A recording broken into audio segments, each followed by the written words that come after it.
সেদিন 25শে ডিসেম্বর ছিল, আমরা প্রোগ্রাম করেছিলাম আমরা একটু ঘুরতে যাব। কোথায় ঘুরতে যাব কোথায় ঘুরতে যাব, শেষে ঠিক করা হলো আমরা যাব নবদ্বীপ। তবে মায়াপুর যাব না, নবদ্বীপ যাব। এই শীতের সময় একটু ঘুরু ঘুরু না করলেই ভালো লাগে না। আমরা সকাল 6টা 33-এর ট্রেনটা ধরেছিলাম, কৃষ্ণনগর লোকাল। 6টা 33-এ আমাদের সোদপুরে আসে। এবার এখান থেকে গেলাম সোজা কৃষ্ণনগরে। কৃষ্ণনগরে নেবে টোটো ধরে গেলাম গঙ্গার পাড়ে।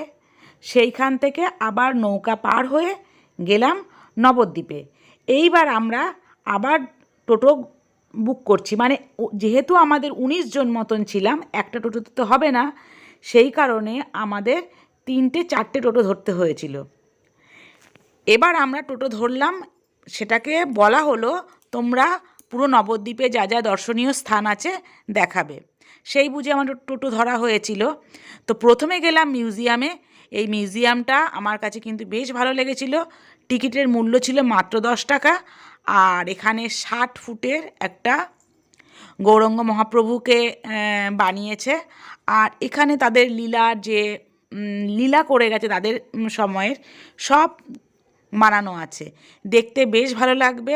আর রাধা গোবিন্দর যে মূর্তি রয়েছে অনেক সখীদের নিয়ে, গিরি গোবর্ধন ধরেছিল সেটা আছে। আর এখানে ছোট্ট নান্নাসা গোপাল আছে, সবাই একটু দোল দিচ্ছে। আর এখানে অষ্টসখী নিয়ে দাঁড়িয়ে রয়েছে রাধা গোবিন্দ। আমার কিন্তু বেশ ভালো লেগেছে এই জায়গাটা। তবে ওখানে গিয়ে আমরা প্রথমে প্রসাদ পাওয়ার জন্য একটা আশ্রমে গেছি। সেই আশ্রমে আমরা কুপন কেটে নিয়েছিলাম।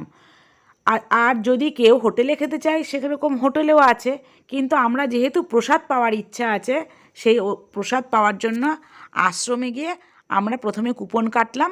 তারপরে আমরা নানান জায়গায় দর্শন করতে লেগে গেছি।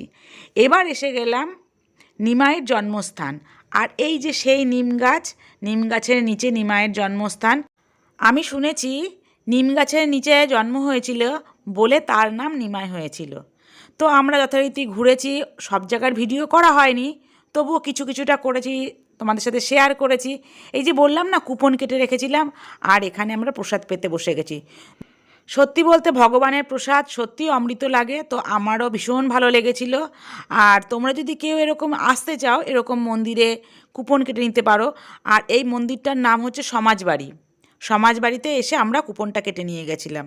তো যথারীতি আমার ভিডিওটা কেমন লাগলো, আশা করি ভালো লেগেছে। ভালো লাগলে একটু শেয়ার করো।